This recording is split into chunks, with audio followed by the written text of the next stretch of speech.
Perasaan ria itu ada. Nggak masalah kalau kita berusaha untuk memerangi. Tapi orang munafik ini dari awal udah ria. Awal niatnya memang untuk dilihat orang. Tapi mukmin niatnya lillahi ta'ala. Tapi di tengah jalan mungkin ya kadang-kala ada orang berangkat haji. Anak mau haji.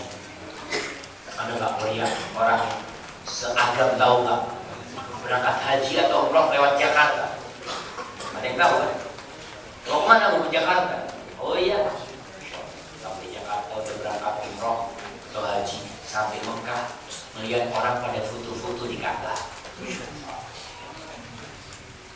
Dia akhirnya foto dipasang di Instagram, di BBM, di WA, sedang di depan Ka'bah. Masya Allah.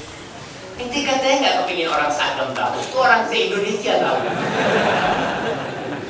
Kadang-kadang kita perasaan benar, syaitan itu mengganggu kita ya. Maka kita tadi udah baik tuh, supaya nggak ada yang tahu orang agama sampai berangkat ke Jakarta, umroh dari Jakarta nggak ada yang tahu. Tapi perasaan itu tetap harus dijaga. Kata Sufyan Ats-Tsauri, ma'alajtu syai'an asyadda 'ala nafsi min niyati fa innaha tataqallabu 'anni. Aku nggak pernah mengobati atau memperbaiki sesuatu yang lebih berat dari niatku sendiri. Kenapa? Bolak-balik. Maka nggak masalah. Yang penting kita berusaha untuk tidak kalah dengan bisikan-bisikan syaitan.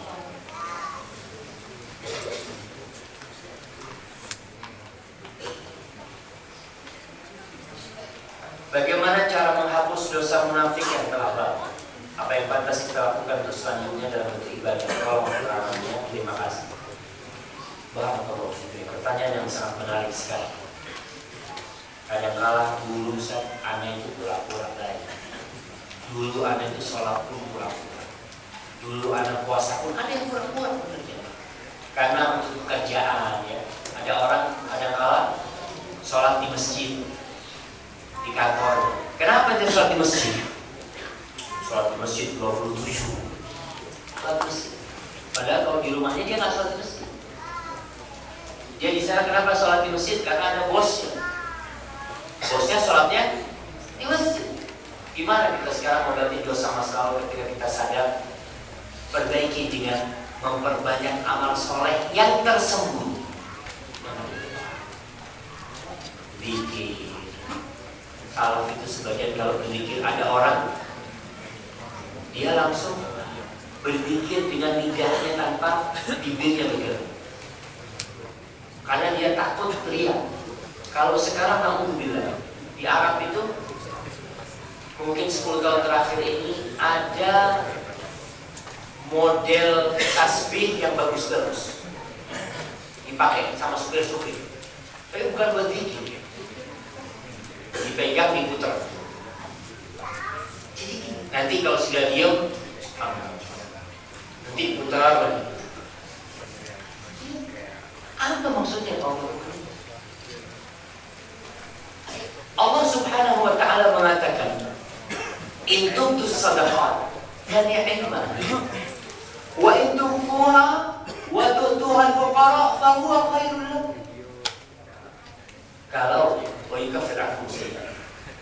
Kalau kalian bersedekah terang-terangan itu bagus.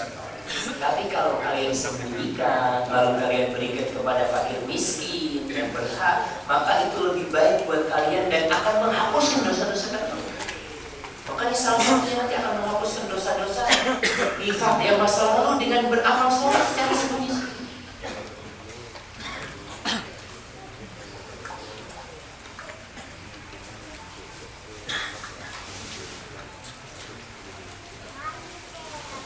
Mohon nasihatnya tentang gambar-gambar atau video-video porno yang terselip di antara video-video kajian yang ada di dunia maya. Bagaimana sebaiknya, apakah yang terbaik dan boleh seperti itu? Subhanallah ya. Memang dunia maya ini tidak bisa dipungkiri. Base campnya itu punya orang-orang bagus, sehingga dia bisa tahu di situ apa yang mereka inginkan. Ada aplikasi, Anda punya aplikasi. Anda download itu aplikasi ini tentang adzan atau apa, tentang waktu sholat itu macam-macam. Kan ada yang harus beli. Kalau yang gratisan ada iklan-iklannya. Itu iklan-iklannya nggak benar. Anda pernah buka, mau tahu waktu sholat? Nah, ya gimana memang punya rumus? Apalagi kalau kita bicara tentang video-video yang di Dunia Maya, mungkin di YouTube ya, ada kala Ustadz di atas, bawahnya semuanya no. Maka salah satu solusinya adalah tidak membuka YouTube, tapi membuka YouTube. Iya, YouTube TV itu sudah disaring ya. Cuma memang kalau YouTube TV akhirnya hanya ada TV-TV yang direkam oleh YouTube. Ini kan nggak ada YouTube kan di sini kan? Kan nggak akan muncul nanti di YouTube itu kalau mau main di upload kan. Maka umat Islam seharusnya bersinergi lah paling nggak. TV-TV yang ada ini, teman-teman yang rekam yang apa, dia jangan cuma upload di YouTube. Dia upload di YouTube, tapi nanti linknya itu dimasukin ke YouTube, sehingga TV ceramah-ceramah itu orang buka nggak ada yang nggak benar. Karena terus terang syaitan ini, subhanallah, antum kadang-kadang buka ceramahnya Ustaz, di sebelahnya ada sesuatu yang menarik, ditonton 5 juta orang. Tapi 5 juta orang yang ditonton muncul. Kita akhirnya maunya dengarkan ceramah 2 jam, akhirnya ceramah 5 menit, sisanya berpindah-pindah. Maka kita harus saja.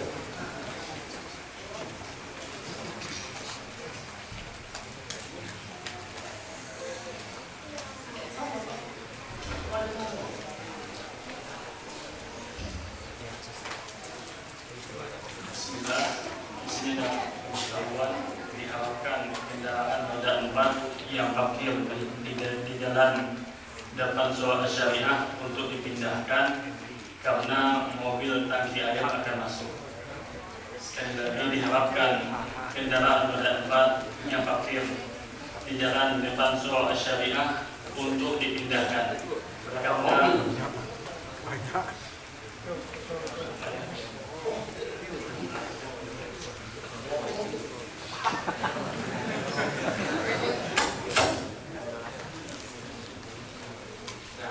tangki akan masuk.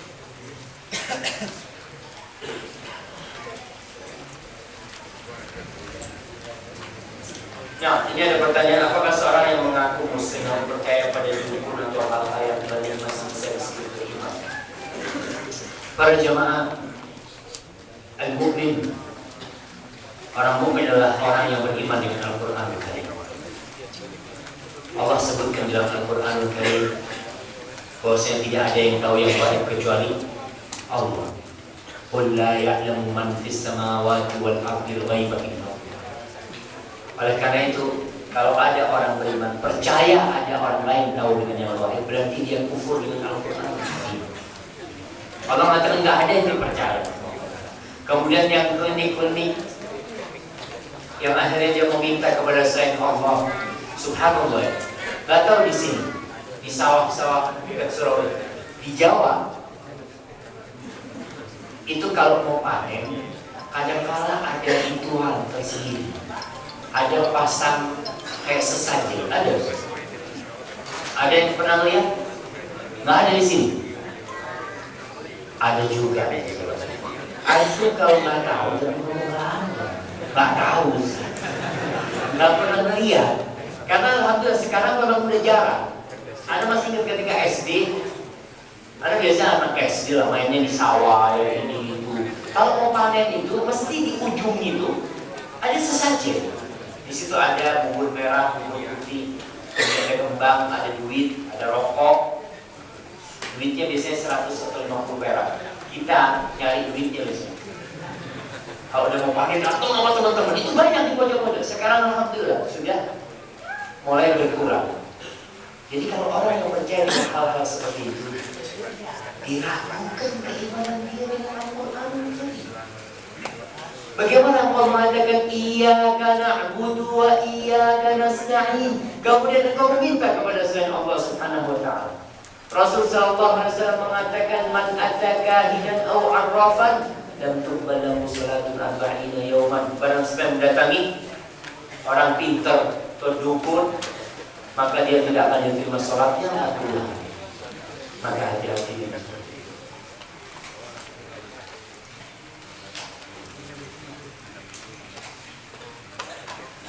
Nah, bagaimana contohnya orang yang munafik di zaman Rasulullah? SAW. Mana contoh? Antum sekali lagi jangan terlalu pelit. Rasulullah SAW mengatakan al-bakhil man dzukirtu 'indahu falam yusalli. Orang bakhil adalah orang yang ketika namaku disebut di sisinya dia tidak bersalawat. Ketika dia menulis SAW dia bersalawat. Dia tulis SAW karena dia mengatakan terlalu panjang. Ada yang mengatakan anak salawat di bibir, tapi nggak ditulis saya. Ya, kebanyakan nggak bersalawat. Maka tulislah sallallahu alaihi wasallam, padahal mereka melakukan amalan salawat. Tadi kita katakan munafik ini ada dua macam. Belum pernah sampai. Munafik ini ada dua macam. Ada munafik i'tiqadi, ada munafik amali. Munafik i'tiqadi, munafik keyakinan adalah orang yang munafik yang keyakinannya memang dia nggak suka sama Islam. Dia itu pura-pura Islam. Ada munafik amali, ya tadi dia pura-pura berbuat soleh, tapi dia mukmin. Cuma kadang-kala tadi dia ria, ya kadang-kala tapi dia tetap berusaha untuk memperbaiki hatinya. Kadang-kala dia berdosa. Tanda-tanda munafik kan udah disebutin. Kalau berbicara berdosa. Kalau dikatakan sekarang padahal mereka melakukan amal soleh, iya. Orang melakukan amal soleh itu belum tentu lillahi ta'ala, karena ada maksud. Kadang-kala antum ngangkat pemain masjid ini untuk bantuan, itu macam-macam, antum bantuin mereka. Kadang-kala dia antum bukan lillahi ta'ala. Ini dipuji orang atau gimana? Mohon nasihat bagaimana cara menahan amarah emosi, terutama menghadapi masalah keluarga dalam mendidik anak. Subhanallah, anak kita adalah amanah yang besar yang Allah bebankan kepada kita. Dan Allah mengatakan wa'mur ahlaka bis-shalati wastabir 'alaiha. Suruh keluargamu melaksanakan salat dan bersabar. Sabar. Kita nyuruh anak salat itu sabar. Makanya menyuruh anak salat itu mulai umur 7 tahun.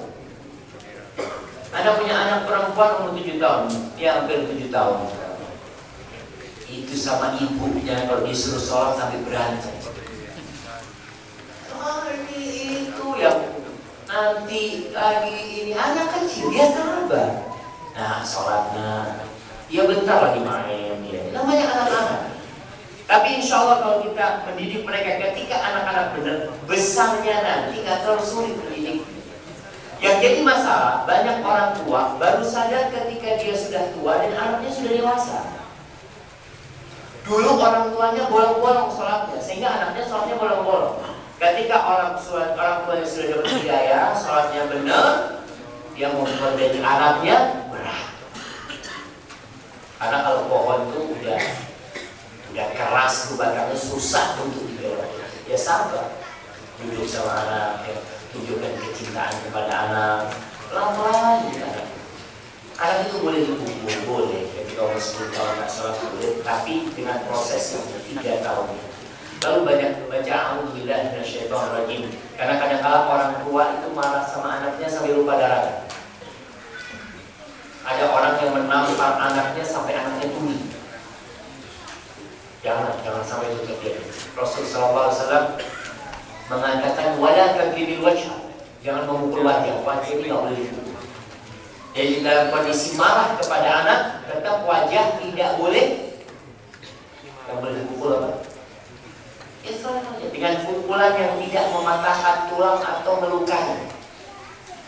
Memukul anaknya, ibu-ibu marah sama anaknya disiram pakai minyak panas. Banyak bercampur dengan syaitan ketika emosi itu muncul ya. Kemudian marah kepada anak itu marah karena cinta sebenarnya.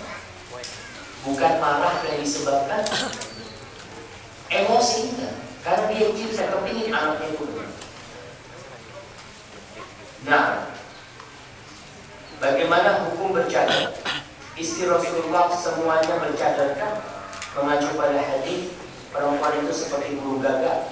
Apakah perempuan wajib memakai baju hitam? Perempuan seperti burung gagak.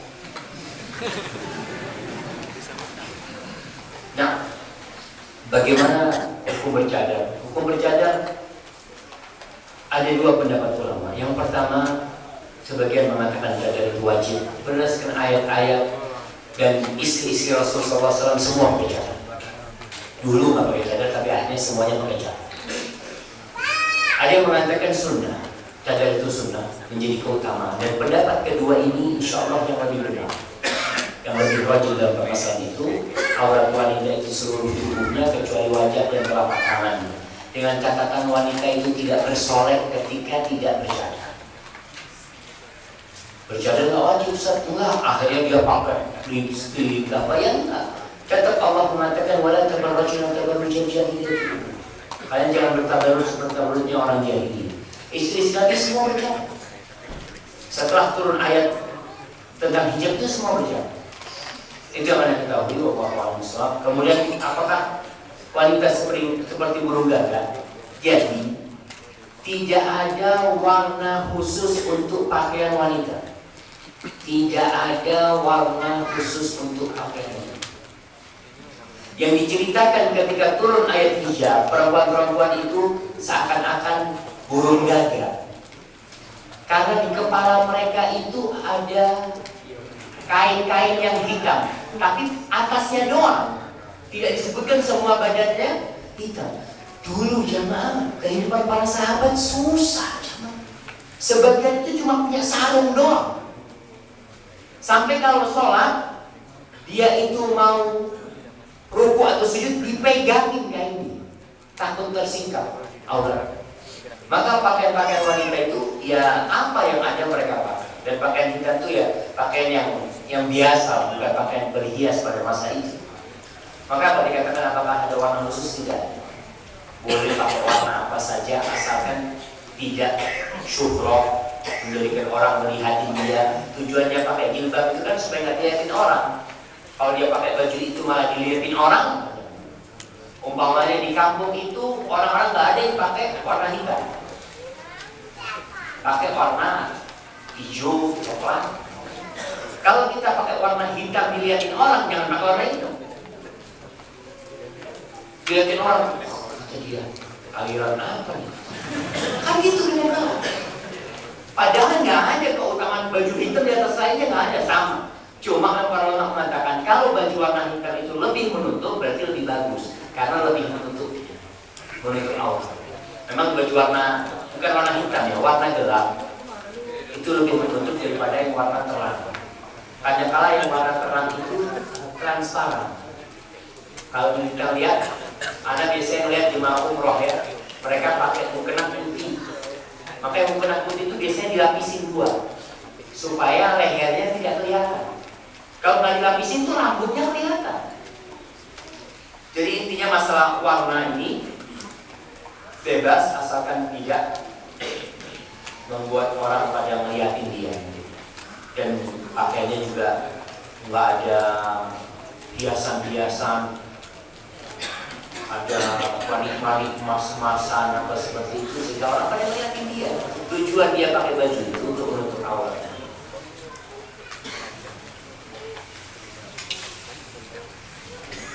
Nah,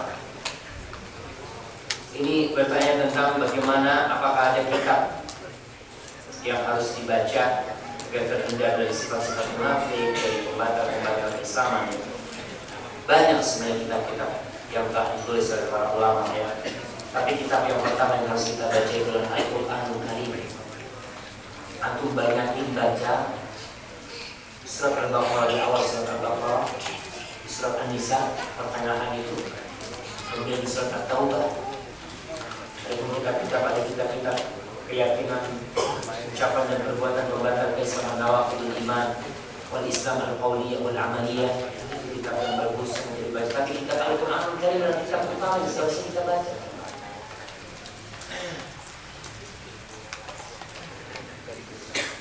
Berkaitan dengan sifat munafik, yaitu suka menunda sholat. Bagaimana sebaiknya pada saat menuntut ilmu, baik itu di lembaga formal seperti madrasah, mutawasithah, aliyah, atau di luar itu lalu masuk waktu sholat. Nah, berkaitan dengan madrasah seperti itu, untuk tempat kerja kita, waktu sholat itu ada yang luas, bukan yang luas, ada yang longgar, sehingga kita sholat dimanapun masih di waktu. Umpamanya duhur, ada kala di sekolahan mereka istirahatnya jam 1. Apakah kalau kita sholat jam 1 kita masuk Ramadan? Tidak, insya Allah. Apalagi kita tidak meniatkan untuk menunda waktu sholat. Memang sholatnya di masjid, usahakan tetap berjamaah. Jadi sholatnya jam 1 tapi di masjid tetap berjamaah. Kemudian yang bekerja, kadang-kala orang bekerja itu sampai jam 3 atau jam 4. Istirahatnya baru jam 4 atau jam 4 lewat. Di sini asalnya berapa? Jam 4. Setengah 4. Jadi kita sholatnya jam 4 nggak masalah. Tapi jangan sampai mendekati waktu itu keluar. Dan tidak dengan sengaja. Maksudnya karena sesuatu yang karena kondisi kita melakukan itu. Kalau orang munafik udah jadi. Jadi memang dia sengaja. Kayak model orang yang lapar. Kan bosnya bisa ngomong, pending dulu sholat. Bisa gitu. Gak ada masalah gitu. Tapi itu kadang-kadang mereka lakukan terus-terusan.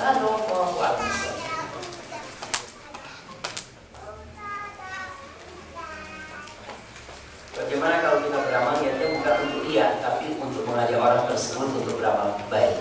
Kayak tadi udah disebutin bahwasanya beramal terang-terangan itu nggak apa-apa, itu baik.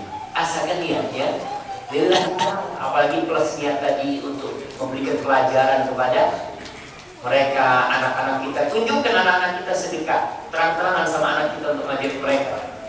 Anak kita mulai ke masjid, kasih duit anak kita, ajari itu anak-anak bersedekah. Kemudian sholat, lihatkan ketika sholat, kadang-kadang orang tua sholat sembunyi, anaknya nggak tahu kalau bapaknya sholat, sehingga anaknya tidak pernah tahu bahwa di rumah ternyata bapaknya sholat. Tunjukkan kepada mereka, asalkan bukan itu.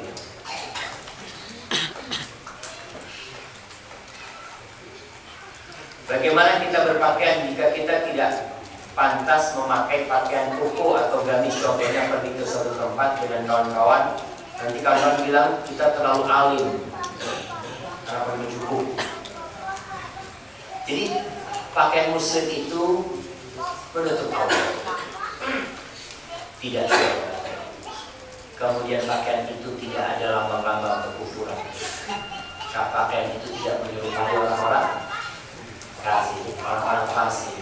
Itu boleh, itu mau pakai kaos, itu mau pakai celana yang pokoknya bukan celana yang sekarang kan lagi model celana legging.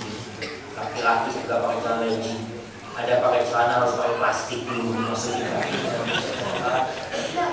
Pakaian yang menutup aurat nggak harus pakai gamis. Tapi memang jamaah kita lihat orang itu melihat orang lain pakai gamis gimana? Ini orang alim. Kadang-kadang antum masuk masjid dijadikan imam, padahal antum hafalannya cuma qul huwallahu ahad. Jangan melihat penampilan ini kalimat ini. Nah, kita pakai pakaian biasa, disesuaikan. Antum pakai mau lagi bekerja, antum lagi mau lagi ke sawah, masa mau pakai gamis? Tapi yang penting kan disesuaikan. Para jemaahnya kayaknya harus berhenti karena suaranya udah mau habis, nanti sore lagi lagi. Pertanyaan ini ditahan, nanti dibahas. Ya, kesana insyaallah. Ya, buat kesana lagi. Baik, ini ada hadiah. Nanti. Kalau Anda mau kasih hadiah, mungkin yang paling jauh kita kasih yang paling besar. Jamaah yang paling jauh. Dari mana? Bengkulu. Ada yang lebih jauh dari Bengkulu? Medan. Jauh mana Bengkulu sama Medan? Hah? Jauh Medan. Ada yang lebih jauh dari Medan?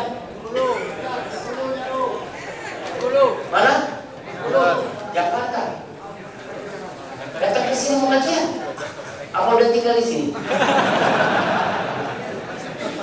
Tinggal di Jawa. Terus datang ke sini pulang kampung. Oke. Kita kasih satu yang dari Jakarta, Anda mau kasih yang Medan, satu yang Bengkulu, insyaallah. Nanti dapat semuanya, insyaallah. Insyaallah kita lanjutkan nanti sore. Wassalamualaikum warahmatullahi wabarakatuh. Assalamualaikum warahmatullahi wabarakatuh.